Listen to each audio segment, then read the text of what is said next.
Hello students, good morning. Education care sir online class में आपका स्वागत है।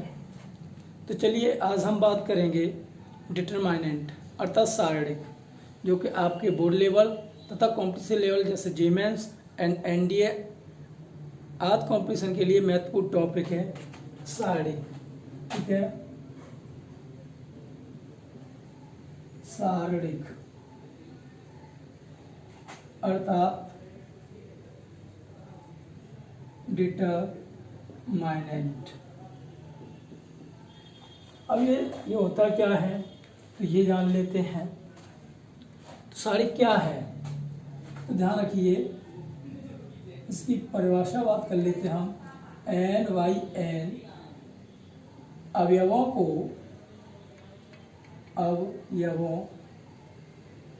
को दो समांतर ऊर्ध्वाधर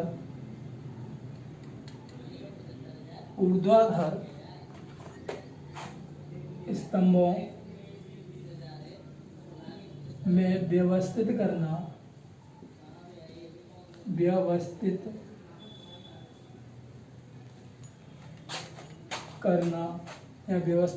करना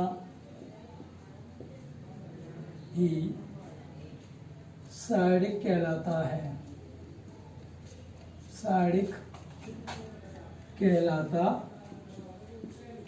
है। या हम दूसरे अपने शब्दों में कहें कि या हम इसकी दूसरी परिभाषा बता सकते हैं। या दिए गए वर्ग आव्यूह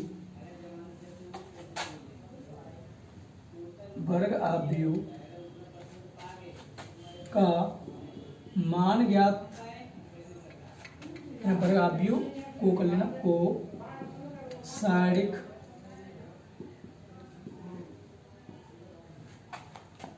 के लिए मोड में लिखा जाता है।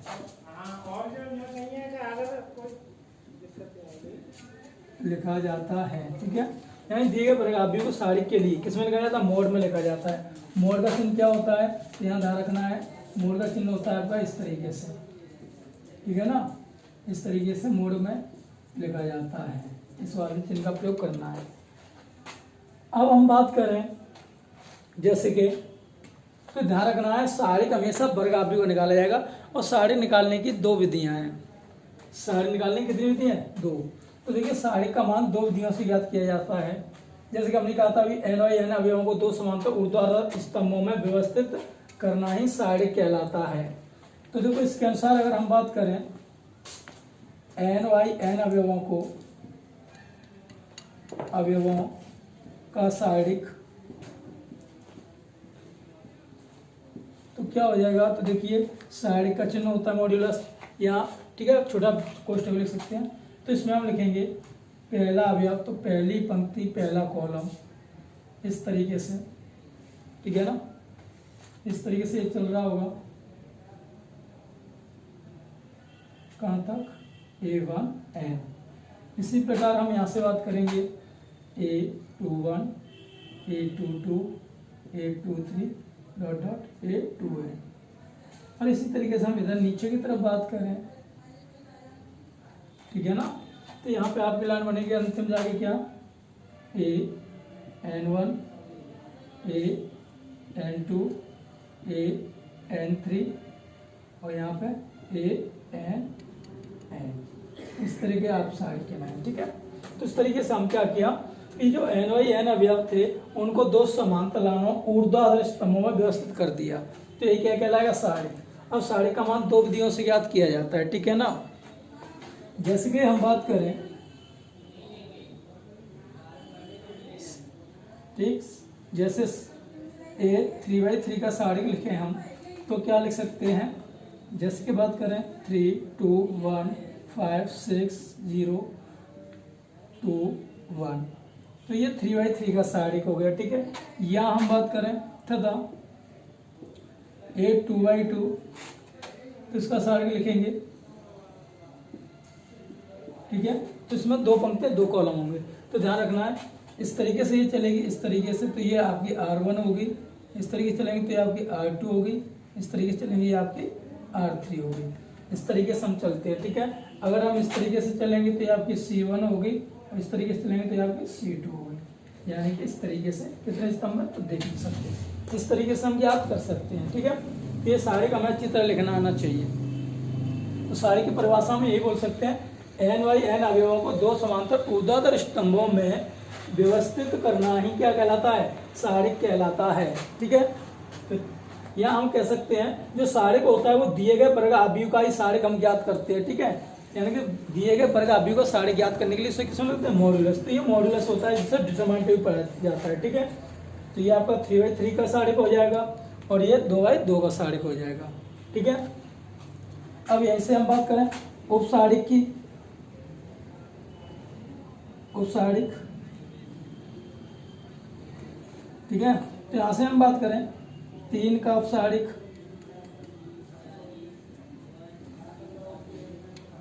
ठीक है ना। तो 3 का उपसारिक आपको लिखना है, तो 3 का उपसारिक, तो 3 वाली लाइन को छोड़ दीजिए, इसका सारिक हो जाए 6 7 2 1, यानी कि 3 जिस लाइन में आ रही है उस वाली लाइन को छोड़ देंगे, तो ये जो बचा है वही उसका उपसारिक कहलाएगा, ठीक है। यहाँ हम बात करें क्या 6 का उपसारिक, ठीक है। तो यहाँ पे अगर हम बात करनी हो तो ध्यान रखना है 6 का, तो 6 इस वाली लाइन में आ रहा है, ये वाली लाइन और ये वाली लाइन, तो इनको छोड़ देंगे, यानी ये वाली लाइन क्रॉस और ये वाली लाइन क्रॉस, तो यहाँ 3 और 1 बचा, यहाँ पे 0 और 1 बचा, तो इस तरीके से इसे लिख सकते हैं, ठीक है ना। इस तरीके से हम उपसारिक भी ज्ञात कर सकते हैं, ठीक है। तो ये केवल वर्ग आव्यूह का ही सारिक ज्ञात किया जाता है, ठीक है। तो चलिए अब बात करेंगे हम आगे,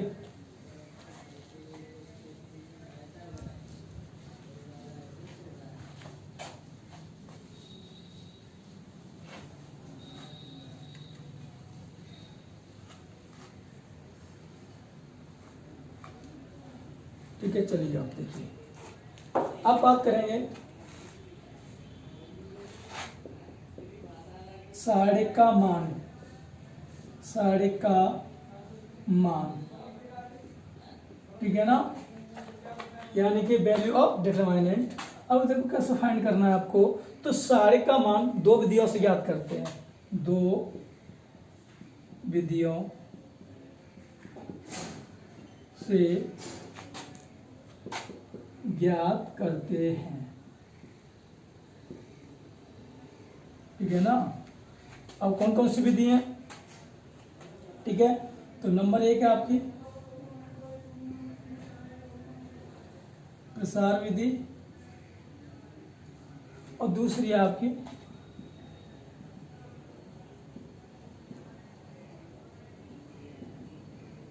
सेयर्स आकृति विधि या सेयर्स नियम, ठीक है, सेयर्स नियम विधि, या इसको सेयर्स आकृति विधि बोल सकते हैं, ठीक। जैसे कि हम बात करें आपको a 3/3 का कोई, जैसे कि मान लिया आपको 2/2 का कोई सारिक दिया है, ठीक है ना। तो 2/2 का सारिक आपको दे दिया ये 2 4 5, अब इसका मान ज्ञात करना है, ठीक है। तो आपको क्या दिया है सारिक, तो सारिक मैंने बताया था क्या होता है, दिए गए वर्ग आव्यूह का सारिक ज्ञात करने के लिए उसे किसमें लगाया जाता है, मोड में लिखा जाता है। तो ये क्या है आव्यूह है, अगर इसमें हम सारिक लगा दें तो ये क्या हो जाएगा, सारिक हो जाएगा। तो ध्यान रखना इसको हम लिखेंगे क्या, मोड ए भी लिख सकते हैं या सारिक ए भी बोलेंगे। तो ये कितने का 2/2 का है ना, ठीक। तो अब देखिए अब इसका मान निकालना है, तो मान कैसे निकालेंगे, ठीक है। तो ये हो जाएगा 3 का 5 में मल्टीप्लाई, पहले इस तरीके से गुणा करना है, 3 × 5 माइनस, फिर इसका इधर में करेंगे गुणा इस तरीके से, तो माइनस बीच में होती है, 4 × 2 हल कर लेंगे, कितना आ जाएगा 7, ये इसका हो गया, ठीक है। अब इसी विधि को हम थोड़ा सा करें क्या, सेयर्स नियम से। तो देखिए आपको क्या दिया है, इसका मान फाइंड करना है, यही दिया ना 3, 2, 4, 5। अब इसका मान सर करना चाहें तो 3/2 या 4, 5, तो इसका हम सीधे इसका इसमें प्रसार कर देंगे और इसका इसमें, यहाँ मोड लगाने की जरूरत नहीं है। तो मोड ए का जो वैल्यू आएगा 15 - 8, तो यहाँ पर कितना हो जाएगा 7। तो ध्यान रखना सेयर्स विधि का प्रयोग करते समय हम साढ़े का प्रयोग नहीं करते हैं, ठीक। तो इस तरीके से हो जाएगा। तो देखो दोनों को तो कैसा आया, समान आया ना, ठीक है। अब हम बात करते हैं 3/3 के लिए।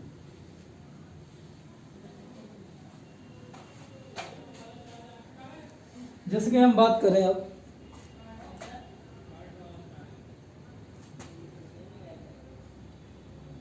ए बराबर आपको कोई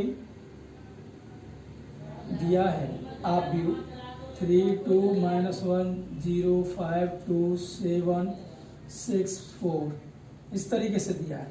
तो अब इसका हमें साढ़े का मान निकालना है। तो देखिए कितने का अवयव है, 3/3 का है, तो एक वर्ग अवयव है, और वर्ग अवयव को हम क्या याद कर सकते हैं, साढ़े ज्ञात कर सकते हैं। तो इसका साढ़े के रूप लिखेंगे, तो मॉड्यूलस ए साढ़े 3, 2, -1, 0, 5, 2, 7, 6, 4।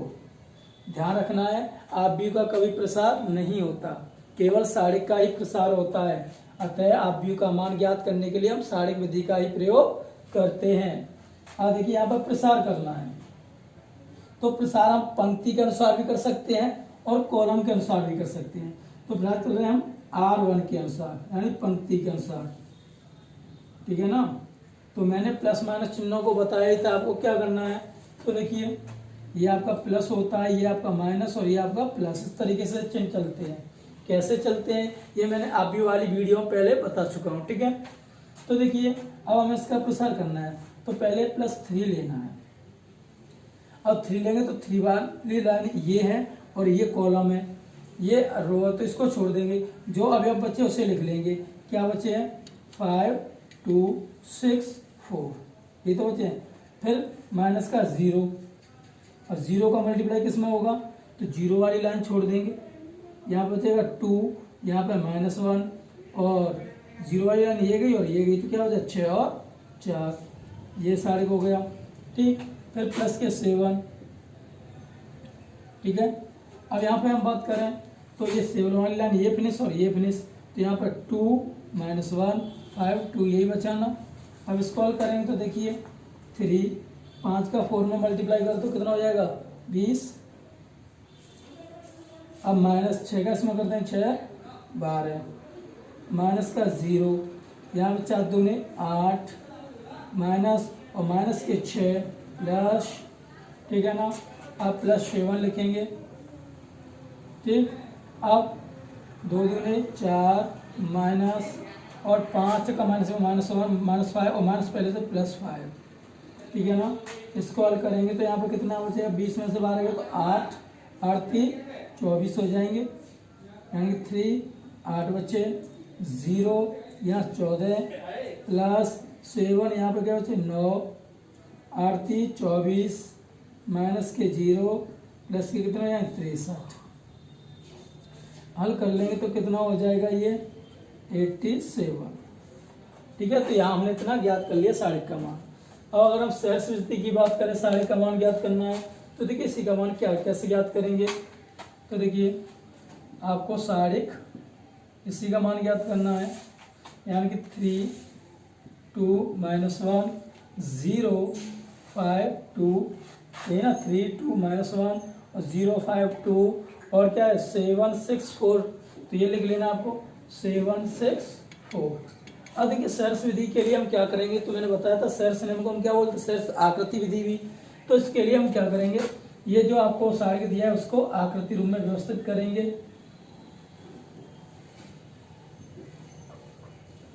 ये सारणी लिख लिया। अब इस सारणी में क्या करना है, आपको C1 और C2 को रिपीट कर देना है, अर्थात दो पंक्तियों को रिपीट कर देंगे। पहली पंक्ति C1, दूसरी कॉलम C2। अब ये क्या हो जाएगा, तो 3 2 -1 और 0 5 2, तो देखो ये रिपीट हो गई, ये आपकी C1 आ गई और ये आपकी C2 आ गई। अब ये रिपीट करने के बाद आपको क्या करना है, तो देखो ये 3/3 का साइड है आपका, तो 3 अवयवों का एक साथ मल्टीप्लाई करना है। तो देखिए आपको पहले इस तरीके से इसमें मल्टीप्लाई करेंगे। चलो लिखिए, मोड इज इक्वल टू 3 का 5 में करेंगे 15 हो जाएगा, 15 का 4 में करेंगे तो 60 हो गए। ठीक, अब इसी प्रकार 0 का 6 में करेंगे 0, और इस 0 का फिर इसमें करेंगे तो ये भी 0। अब बात करेंगे 7 का 2 में करेंगे तो 7 में 14, 14 का फिर 2 में करेंगे तो कितना हो जाएगा 28, माइनस। अब हमको पुनरावृत्ति में चलना है, तो 0 का 2 में करेंगे और तो 0 रहेगा, 0 4 में करेंगे तो क्या रहेगा 0। फिर 3 का 6 में करेंगे तो 3 18, 18 का 2 में करेंगे 18 36। ठीक, अब 7 का करेंगे तो 7 पंजे 35, 35 का -1 में करेंगे तो -35। ठीक है ना। अब इसको थोड़ा सा हल कर लेते हैं हम। यहाँ पे कितना हो जाएगा, ये 88 माइनस यहाँ पे कितना बचेगा आपका प्लस, सॉरी हाँ प्लस का 1, लेकिन यहाँ से घट जाएगा तो क्या हो जाएगा 87। तो आप देख सकते हैं इसका भी आंसर 87 था और इसका भी आंसर 87 है। तो आप किसी भी नियम से आप साड़ी ज्ञात कर सकते हैं। ठीक है, ये साड़ी का मान है। ठीक, तो आप इस तरीके से प्रसार कर सकते हैं। ठीक है, तो बात समझ आई। इस साड़ी का मान कितना आ रहा है 87। अब बात की थी हमने क्या R1 के अनुसार, अगर वही हम बात करते किसके किसके अनुसार, C1 के अनुसार। ठीक है, तो उस तरीके से भी आप प्रसार करेंगे तो क्या आएगा, यही उत्तर आएगा। ठीक है, तो चलो जल्दी से नोट कर लीजिए। अगर हमारी वीडियो को आप पहली बार हैं तो चैनल को सब्सक्राइब कर लीजिए तथा बेल आइकन की घंटी को दबा दीजिए, जिससे आने वाली हर वीडियो का नोटिफिकेशन आपको मिलता रहे। ठीक है, और हमारी इस वीडियो को अधिक से अधिक लाइक और शेयर कीजिए। ठीक, तो चलिए अब इसे हटा देते हैं।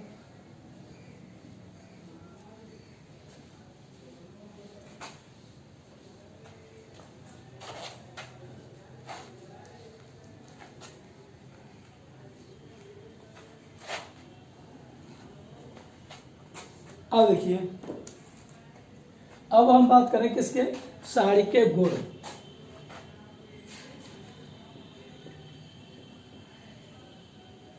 साड़ी के गुण अर्थात बात करें तो प्रॉपर्टी ऑफ डिटरमाइनेंट। ठीक है ना, तो अब प्रॉपर्टी हमें याद करनी है। तो यहां पर ध्यान रखना है आपके क्या प्रॉपर्टी होती हैं। तो देखिए पहला पॉइंट, जब साड़ी का प्रसार करते हैं तो साड़ी का प्रसार करते समय कुछ नियम लागू होते हैं जिनके माध्यम से हम प्रसार बहुत इजी या सामान्य तरीके से कर सकते हैं। तो पहला पॉइंट क्या है, यदि किसी साड़िक में किसी पंक्ति या स्तंभ के सभी अवयव शून्य हो तब साड़िक का मान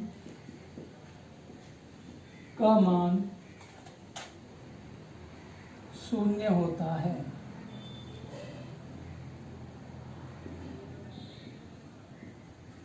ठीक है, तो पहला पॉइंट है हमारा, यदि किसी साड़ी की किसी एक पंक्ति या एक स्तंभ के सभी अवयव शून्य हो तब उस साड़ी का मान क्या होगा, शून्य होगा। जैसे बात हम करें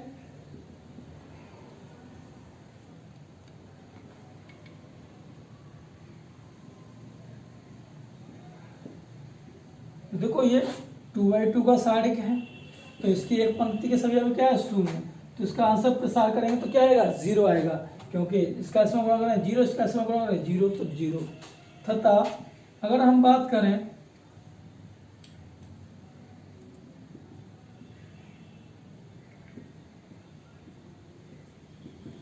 तो देखिए यदि किसी साड़ी की किसी पंक्ति या स्तंभ, तो देखो यहाँ स्तंभ के तीन अवयव क्या है, शून्य है। जब हम इसका प्रसार करके मान निकालेंगे तो क्या आएगा, शून्य आएगा। ठीक है, तथा बात करें हम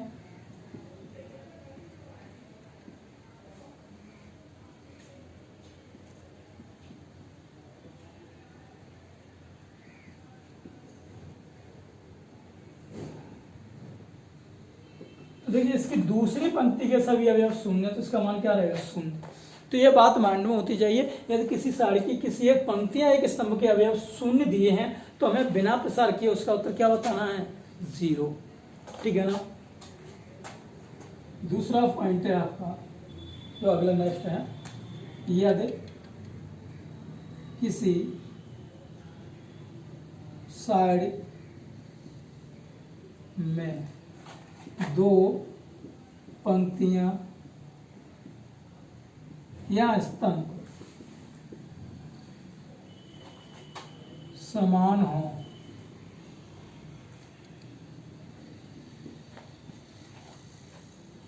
ठीक है, यदि किसी सारणी में 2 पंक्तियां या स्तंभ समान हो, तब भी उसका मान क्या होगा, तब सारणी का मान 0 होगा। सारणी का मान 0 होगा।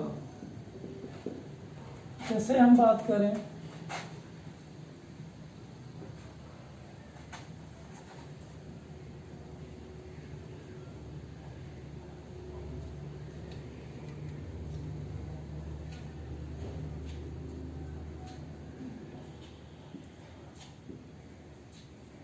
तो यहाँ पर देखिए पहली C1 और C3 ये दोनों क्या है, बराबर है ना। तो ये क्या कह रहा है, 2 पंक्तियां हो या 2 स्तंभ हो और वो आपस में बराबर हैं तो उसकी वैल्यू क्या रहेगी, 0। या हम बात करें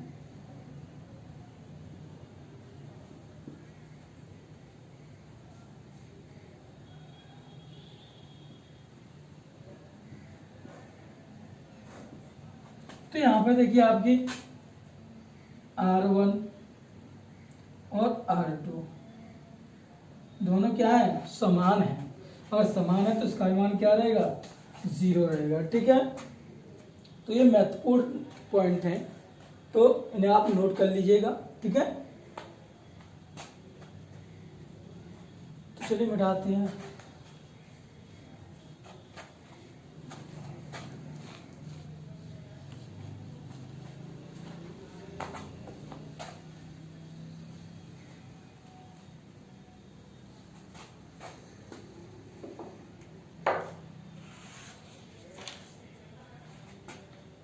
अब अगला जो पॉइंट है, यदि किन्हीं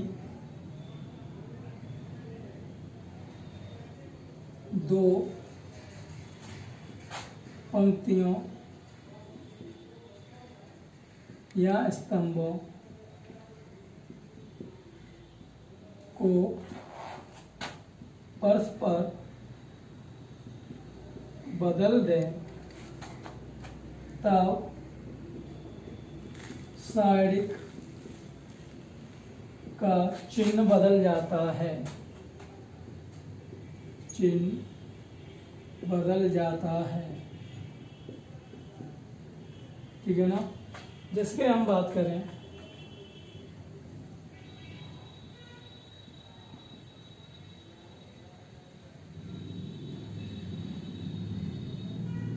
तो देखो ये प्लस का दिया है, अगर यहाँ पे हम इंटरचेंज करें यानी कि R1 R2 के किसको चेंज करना है, R1 और R2 को चेंज करना है आपस में। किसका चेंज करना है, R1 R2 को। जैसे देख लीजिए तो R1 ये R2 ये है, तो इसमें हमें क्या बदलना है, ये 3, तो ये 3 पहली दूसरी पहली जगह आई तो -3 2 और 3 2 5 2 1 4। तो देखो हमने इन दोनों को आपस में चेंज कर दिया है। ठीक है ना। अब इन दोनों को आपस में चेंज कर दिया तो इसके आगे क्या हो जाएगा, माइनस चिन्ह आ जाएगा, अर्थात चिन्ह बदल जाता है। यहाँ पे इसके आगे क्या था, पॉजिटिव, ये किसका हो जाएगा, माइनस। या हम बात करें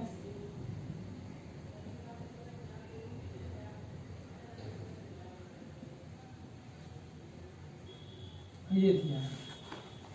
अब यहाँ पे हमें इंटरचेंज करना है इन दोनों का आपसे, यानी C1 C2 और C3 को चेंज करना है।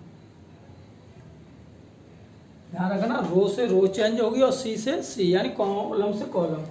अब इस तरीके से हम परिवर्तित करेंगे। तो यहाँ पर भी क्या है, पॉजिटिव है, तो यहाँ पे देखो ये 3 2 5 ये तो सेम रहेगा, इसमें ये चेंज हो जाएगा, ठीक है। अगर ये बदल जाएगा तो इसका मान क्या हो जाएगा, माइनस हो जाएगा, ठीक है ना। तो इस तरीके से हम फाइंड कर सकते हैं, ठीक।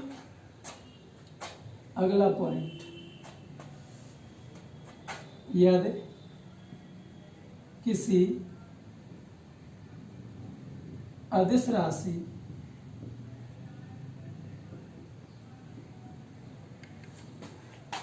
के से सारिक में गुणा करे तो वह उस सारिक की किसी एक पंक्ति या स्तंभ में गुणा होता है।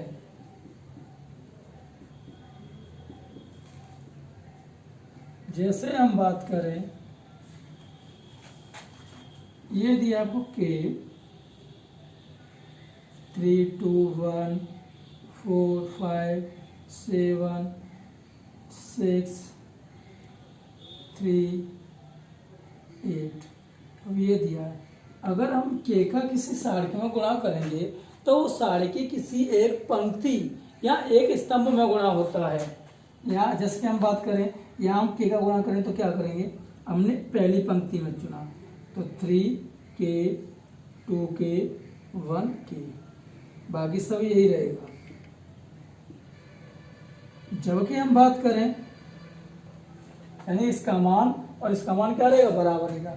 जैसे कि हम अवयव में गुणा करते थे उसके प्रत्येक अवयव में गुणा होता था, जबकि यहाँ पे किसी एक पंक्ति एक स्तंभ में ही गुणा होगा।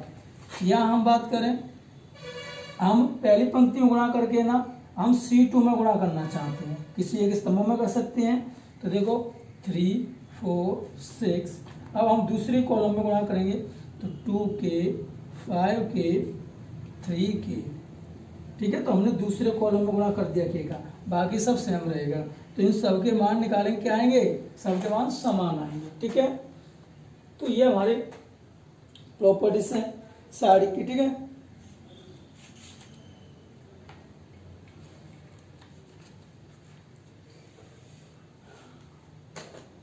चलो मिटा देते हैं।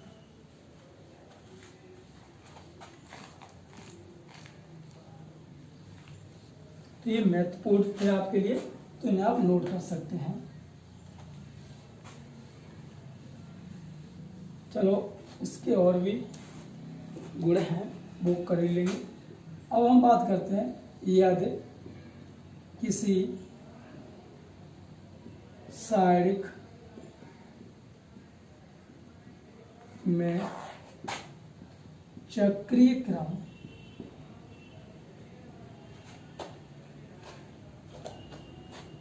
या चक्रीय क्रम या दी गई संख्या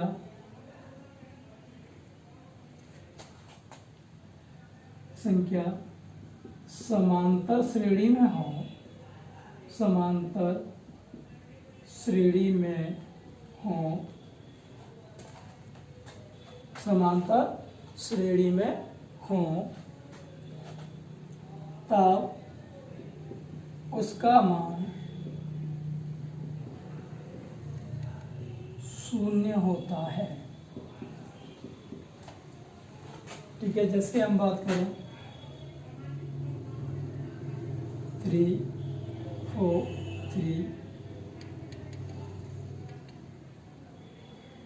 इसका लिखिए 1 3 5 7 9 11 13 15 70। तो यहाँ पे देखिए इसके बीच कितना अंतर है 2, इसके बीच अंतर कितना 2, इसके बीच 2 2, ये सभी हमें किस में दिए, समांतर श्रेणी में दिए। चाहे तो आप यूं देख लो, चाहे इस तरीके से क्रम वाइज देख लो। अगर वो आपको समांतर श्रेणी में दिखे तो समझ लेना उसका उत्तर क्या है, 0 है। ठीक है, क्या होगा 0। ये आपको दे दिया जाए इस तरीके से 3 7 11 15 19, ठीक, इस तरीके से चल रहा हो तो देखिए 3, इसका अंतर कितना 4, इसका अंतर कितना 4, इसका अंतर कितना 4, इसका अंतर कितना, तो 4 जोड़ के यह, 4 जोड़ के यह, 4 जोड़कर ये, इस तरीके से ये भी एक एपी के पद हैं। और एपी के पद क्रमांक दिए तो इसका हम प्रसार करें तो उत्तर क्या आएगा, 0 आएगा। ठीक है, तो इसी तरीके से हम कंफ्यूजन नहीं होना है, या इसी को हम थोड़ा कहते हैं क्रमागत विधि हो। जैसे कि हम बात करें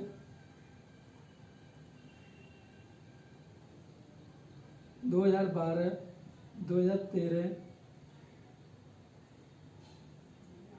2014, ये सत्र के रूप में 2015, 2016, 2017, 2018, 2019, 2020। और इसका कोई मान पूछ के इसका सारी का मान क्या होगा। जब हम इसका प्रसार करेंगे तो देखो ये भी एक क्रमागत संख्या है अर्थात समांतर श्रेणी में, तो इसका उत्तर क्या हो जाएगा, 0 हो जाएगा। तो हमें इनका प्रसार करने की ज़रूरत नहीं है। ठीक है, तो आज की हमारी वीडियो आपको कैसी लगी हमें कमेंट करके ज़रूर बताएं। ठीक है, ये लोग देखते हैं लेकिन अपनी राय नहीं देते कि आपको हमारी वीडियो कैसी लगती है। अगर आपको अच्छी लगती है तो हमें लाइक कीजिए, अगर अच्छी नहीं लगती है तो हमें डिसलाइक कीजिए, लेकिन ये जरूर कीजिए। ठीक है, तथा हमें कमेंट करके ज़रूर बताएं कि आपको हमारी ये वीडियो कैसे लग रही है। ठीक है।